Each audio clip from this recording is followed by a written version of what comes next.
네, 안녕하세요. 정고수의 땅 따먹기 정진관입니다. 오늘은 제 머리 위에 보이시는 윤석열 당선인이 이렇게 이야기하시죠. 난 여기가 좋아 보이는데 GTX 여기였더냐라고 이야기하고 계십니다. 그 옆에 제가 이렇게 귀를 대고 헉 여기 대박인데 라고 이야기하고 있는데 과연 어디가 어떻게 변할지, 그리고 더불어서 어느 지역을 특히나 주목을 해봐야 될지 알아보도록 하겠습니다. 자, 오늘은 이렇게 진행토록 하겠습니다. 윤석열 당선인이 말하는 GTX 공약사항 어떤 게 있는지 살펴보도록 하겠고요. 이어서 빠르게 오늘날 뉴스 흐름 체크해보는 시간 갖도록 하겠습니다. 출발하겠습니다.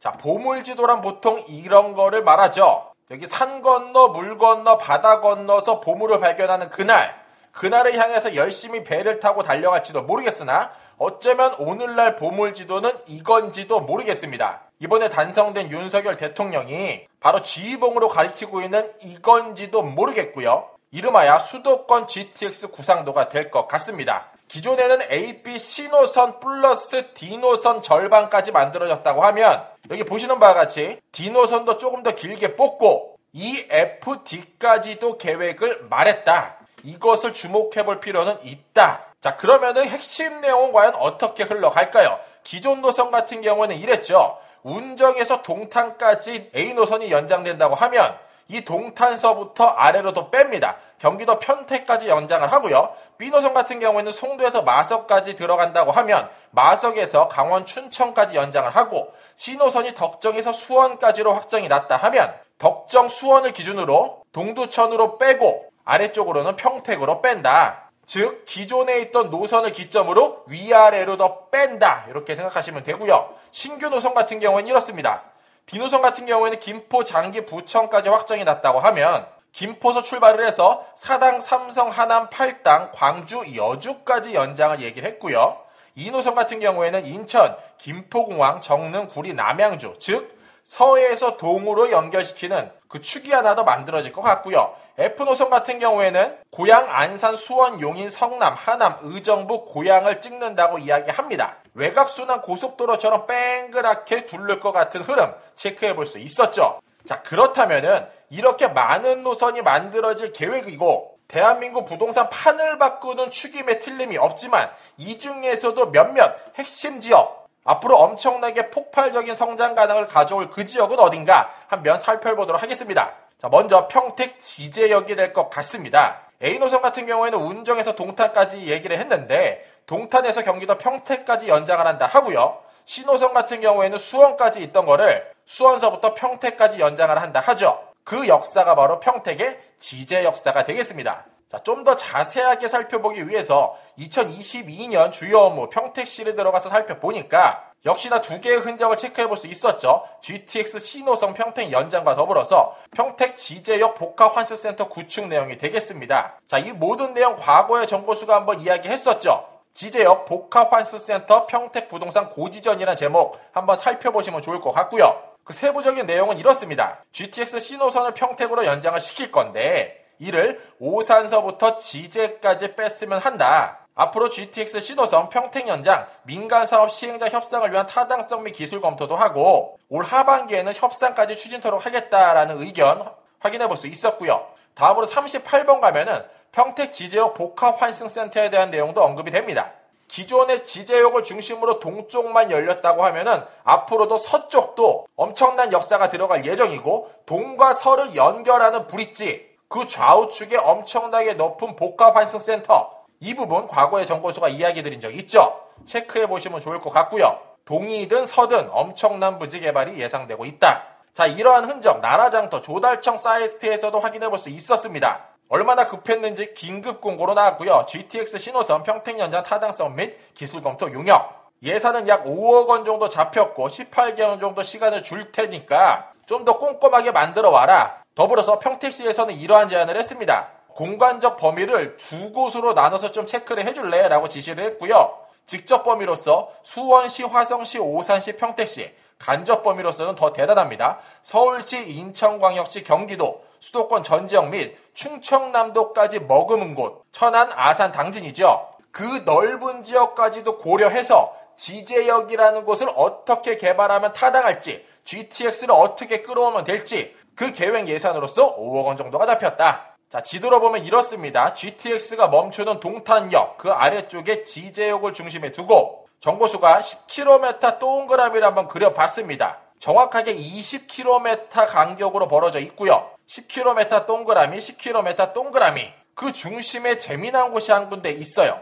동탄 같은 경우에도 삼성이 머금고 있기 때문에 동탄 신도시도 들어갔고 엄청나게 개발이 됐다 하고, 지제역 같은 경우에도 삼성이 들어가 있죠. 더불어서 미군 부대까지 있으니 개발하는 게 당연하다 하지만 정보수가 여기 별표 친 곳, 사실 아직까지는 그닥 두각을 나타내지 않았지만 앞으로 엄청난 천지개벽을 예상하는 그곳이죠. 바로 진이역이 될 것 같고요. 정보수가 약 1년 전쯤에 이 영상 만들었습니다. 고덕은 삼성, 진이는 LG, 평택이 한 번 더 터진다. 이곳을 한 번쯤 주목해볼 필요가 있지 않을까, 이렇게 다시 한번 언급드리겠습니다. 다음으로 하남시가 되겠습니다. 자, 하남 같은 경우에 지도로 보면은 이 부분이 돼요. 서울 강동 송파와 가장 가까이 붙어져 있는 경기 끄트머리가 되겠고요. 윤석열 후보 같은 경우에는 이 교산 신도시로 넣는다라고 이야기를 했죠. 그러나 현재까지 계획은 이렇게 흘러갑니다. 바로 하남시청역이 되는데, 이미 돈을 잔뜩 들여가지고 계획을 만든 거를 보니까 하남시청이 타당하다라고 한 목소리로 이야기를 해요. 자, 왜 그런가 이 지도를 보면 어쩌면 조금 더 이해가 가실지도 모르겠어요. 어쨌든 GTX가 들어간다면은 교산 신도시 내 아니면은 하남시청역으로 들어갈 것 같은데, 정고수 생각에는 하남시청역이 될 확률이 매우 크다. 왜냐하면 GTX 같은 경우에는 대부분 복합 기능을 띠고 있어요. 따라서 지하철역이 한두 개 정도는 기존에 있어야 들어가는 효과가 큰데, 오늘날 5호선 이미 개통을 했고 3호선까지 꽂힐 계획인 그 하남시청역, 하남 전 지역을 통틀어서 지하철역을 2개 품고 있는 곳은 이곳밖에 없다라는 거죠. 자, 제가 이렇게 한번 색깔로 표기를 해봤습니다. 좌측에는 지적 편집도고 오른쪽은 위성 지도가 될 것 같아요. 그 겉에 테두리 빨간 색깔, 노란 색깔로 하남시 구역을 한번 표시를 해봤고요. 요 별표 친 곳이 하남시청역이 되겠습니다. 자, 그곳을 중심으로 기존 구도심이 이렇게 구성이 되어져 있었고요. 그 위쪽에 하남 미사, 그 아래쪽에 앞으로 하남 교산 신도시가 만들어지죠. 미사나 교삼이나 그 범위나 품는 인구수나 여러 가지로 계산을 해봤을 때 그 하남시청역이 그 중심에 있음에 틀림이 없다. 만약 이번 윤석열 후보의 공약사항처럼 요 하남 교산 신도시, 하남 드림 휴게소 있는 이쪽 방향으로 들어간다 하면 미사지구에 있는 사람이 너무나도 소외를 받을 것 같고, 미사 쪽으로 들어간다고 하면 교산 신도시 사람이 소외받을 것 같기 때문에 5호선과 3호선이 교차되는 그 지역, 하남시청역이 타당하다. 정보수가 아무리 봐도 이쪽으로 들어갈 것 같은 느낌 받고요. 이것보다 사실 더 대박은 이재명 후보나 윤석열 당선인이나 똑같이 이야기한 그곳이죠. 바로 그 다음 역, 팔당역이 되겠습니다. 이것도 한번 참고해 보시면 좋을 것 같고요. 이 모든 내용, 독수리 하남 아직 정상 근처도 안 왔다라는 편 참고해 보시면 좋을 것 같습니다. 자, 다음으로 부천이 될 것 같네요. 자, GTX 노선도 중에서 부천 종합운동장역이 될 것 같고요. 그곳을 중심으로 도보 20분 반경을 동그라미 한번 그려봤어요. 1.5km가 되고요. 이 또한 부천 종합운동장역, 대한민국 부동산 다망해도 끝까지 살아남을 좀비 부동산, 바로 이곳이다. 이렇게 말씀드린 바가 있죠. 오늘날 이렇게 보시는 바와 같이 7호선 흘러가고 대곡소 사선 앞으로 만들어질 예정이고, GTX B꽂히고 D꽂히고 그 중심에 바로 부천 종합운동장역이 들어가 있다. 더불어서 F노선까지 이곳으로 꽂는다 그러죠. 그러면 GTX 노선만 3개 품는 경기도권 지역 내 과연 어디가 있을까 한번 생각을 해본다면 이곳 일대의 부동산의 미래, 답이 나올 것 같고요. 이렇다 보니까 종합운동장 일원 역세권 융복합 개발 안 이루어질 수가 없죠. 바로 종합운동장 서북측 위주로 만들어질 예정이고, 이 동쪽 바운더리는 바로 부천 종합운동장 환승센터가 들어갈 부지다. 여기 산처럼 보이고 밭처럼 보이는 이 허름한 땅이 앞으로 천지개벽할 예정이다. 이렇게 참고하시면 좋겠네요. 이 모든 내용 판타지아 부천, 부천 종합운동장 미래 먹거리, 이 영상 참고해 보시면 좋을 것 같습니다. 자, 정보수가 한 편 더 만들었죠. 부천시 이곳을 선점하는 자 미래가 열릴 것이다. 꼭 한번 보시길 권면드리겠습니다. 자, 다음으로 대곡역이 되겠습니다. 대곡역 같은 경우에는 부천 종합운동장역에서 조금만 올라가면 되고요. 정보수가 대곡역 관련돼서 역시나 영상을 만들었었어요. 부동산 다망해도 살아남을 그곳 대곡역. 이 소가 이렇게 이야기했죠. 어우, 언제 개발하는 거야? 대공력 참고하시면 좋을 것 같고요. 오늘날 아무것도 없는 허허벌판이지만 3호선 경의중앙선 이미 다니고 대곡소사선 곧 있으면 개통하죠. GTX A노선 살벌하게 공사 중에 있고 교외선까지 확정이 된 바고 더불어 F노선까지 오늘날 발표를 했다. 허나 이곳은 아직까지 전부 다 그린벨트 개발 제한 구역이고 이 넓은 땅을 중심에 엄청난 철도편이 오늘날 들어가 있다. 앞으로 더욱더 들어갈 예정이다. 그러다 보니까 당연히 덕양구 대장동 1원을 개발할 만한 의지 고양시 도시관리공사에서 확인해 볼 수 있지만 전화해서 물어보면은 아직까지 구체적인 개발 계획은 말씀드릴 수 없다. 이렇게 이야기하는 바 확인해 볼 수 있었습니다.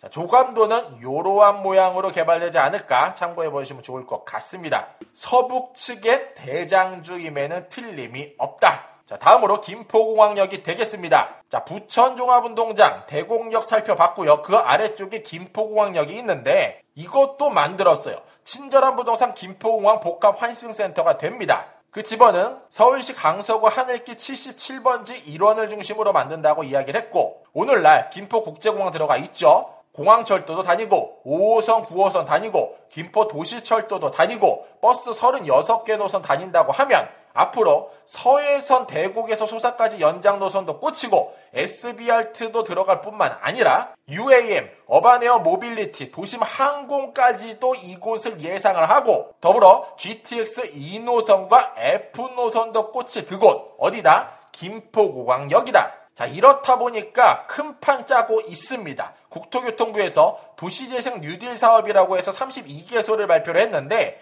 가장 많은 예산이 이곳으로 꽂힐 예정이죠. 2027년까지 무려 2조 9,640억, 약 3조가량이 꽂히게 되고요. 이로써 4조 원의 경제적 파급 효과가 나고 2만 9천 명의 일자리까지 만들 그곳 바로 이곳입니다. 롯데몰이 오늘날 김포공항 근처에서 가장 핫한 곳이라고 하면 앞으로는 여기가 될 것 같아요. 미래 모빌리티 복합 허브 환승센터도 들어가고 문화 숙박시설도 들어가고 항공 관련된 엄청난 일자리까지 들어갈 그곳 오늘날은 주차장이지만 앞으로 3조 가까운 예산이 쏟아부면서 서부권의 가장 핵심적인 지역으로 발전될 예정이다. 이렇게 참고하시면 좋을 것 같습니다. 정보수가 지금까지 쭉 중요한 몇 개 역사를 설명드렸는데 사실 가장 큰 판은 서울 경기권 환승센터 및 복합환승센터 32개소 내용을 보시면은 매우 많이 상충된다는 포인트 체크해 보실 수 있고요. 이미 엄청나게 많은 교통편을 품었지만 앞으로 그것을 더욱더 개발할 만한 의지, 흐름, 맥 체크해 볼 수 있었습니다. 자, 이어서 오늘날 부동산 뉴스 흐름 빠르게 체크해 보도록 하겠습니다. 자, 이런 뉴스 요즘 많이 보시죠? 주택담보대출 규제 완화 카드 윤정부, LTV, DSR 동시 완화라는 주제고요. 노무현 정권에서 이명박 정권으로 넘어갈 때와 흐름이 똑같다라고 말씀드렸어요. 윤석열 정권으로 넘어가는 5월달이 되면 이 모든 것들은 당연히 완화가 될 수밖에 없다.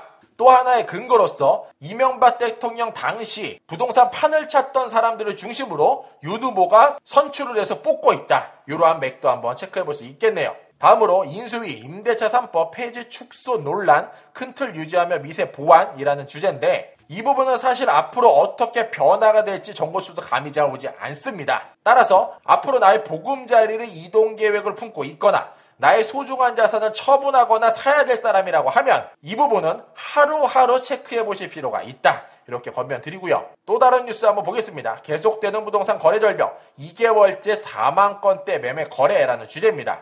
2월달 주택거래 매매량이 4만 3천 건으로서 전월보다 3.5% 정도는 늘었다. 하지만 작년 기준으로 보면은 절반밖에 안 된다. 이런 흐름 체크해 볼 수 있고요. 일반 중개시장보다 조금 더 앞서서 움직이는 시장이죠. 바로 경매시장이 되겠는데 6개월 연속 하락세를 보이고 있다. 이러한 포인트도 체크해 볼 수 있습니다. 자, 요거는 부동산과 살짝 내용이 다를 수도 있지만 한번 읽어볼 필요가 있을 것 같아요. 한국인 남성 172.5cm, 여성은 159.6cm라고 이야기하는데 평균 신장을 의미하죠. 자, 이렇게 79년도에는 166.1인 남자가 172.5로 커졌고 여자 같은 경우에는 154.3이 159.6으로 커졌다고 해요. 뿐만 아니라 점점점 몸이 서구화된다고 하죠. 다리 길이가 2004년부터 2021년까지 통계를 내보니까 남자든 여자든 다 길어졌대요. 이게 무엇을 뜻하냐? 세상에 변하지 않는 것은 없다. 자, 이뿐일까요? 위기의 원도심 명문학교들도 학습권을 위해 이전 필요하다고 합니다. 이게 뭔 뜻이냐면 오늘날 학생 수가 말도 안 되게 줄어들기 시작을 하고 이게 앞으로 부동산 시장에 미칠 영향, 지금까지 우리가 사는 세상에서는 겪어보지 못했어요. 가장 빨리 겪고 있는 게 학교죠. 제 아들 수연이가 얼마 전에 학교 입학을 했는데 한 학년에 통틀어서 학생이 39명밖에 없다. 이게 시골 학교가 아니라 도심 역세권 아파트 단지 내에 있는 학교도 이렇다. 더 나아가서 앞으로 10년 정도가 지나면은 약 300만 명 정도가 대한민국에서 자연 증발을 하는데 이 숫자가 대한민국 전체에서 사라지는 게 아니라 정말 우리나라를 이끌어가고 돈을 벌어다 줄 그 나이대 10대 후반에서 50대까지 그 연령대가 한순간에 자연 증발을 할 수밖에 없다. 이렇게 되면은 대한민국 부동산판은 반드시 바뀔 수밖에 없다. 오늘날 정말 좋아 보이는 그것도 앞으로 거지가 살 수 있게도 되고요. 지금 거지 같아 보였던 그것도 앞으로 부촌이 될 수도 있죠. 자, 거장 두 분이 이렇게 말씀하십니다. 자, 10년 후에 뭐가 바뀔 것 같냐? 역발상을 통해서 아이디어를 내고 시간이 지나도 변하지 않을 것을 찾는 게 어쩌면 정답일지도 모르겠고 이거를 찾았다면은 돈과 노력 더불어서 시간까지 쏟아부어야만 한다라고 이야기하죠. 더불어서 남들이 두려워할 때 욕심을 내고 남들이 욕심 부릴 때 두려워할 필요가 있다라고 말합니다. 자, 오늘날 이렇게 빽빽한 도심, 아파트 단지가 부러울지도 모르겠어요. 어쩌면 오늘날 대한민국 부동산에서 가장 중심에 있는 그 아파트, 대한민국 사람이 텅텅 비기 시작을 하면 3기 신도시가 엄청나게 많이 공급이 되면 인구가 자연 증발을 해서 그 집들이 남아돌기 시작을 하면 과연 이 모든 것들이 애물단지처럼 여겨질지 아니면은 그때도 나를 든든하게 지켜줄 자산의 한 축이 될지 진지하게 한번 생각해 볼 필요가 있을 것 같고요. 그렇더라도 안전한 곳은 있겠죠. 그 중심에 바로 철도라는 테마가 있고 제3차 환승센터 및 복합환승센터 32개소를 주목해 보시면 어떨까? 어쩌면 이곳에 답이 있을 수도 있지 않을까? 이렇게 권면드리며 이 시간 마무리토록 하겠습니다. 이상으로 정고수였습니다. 안녕.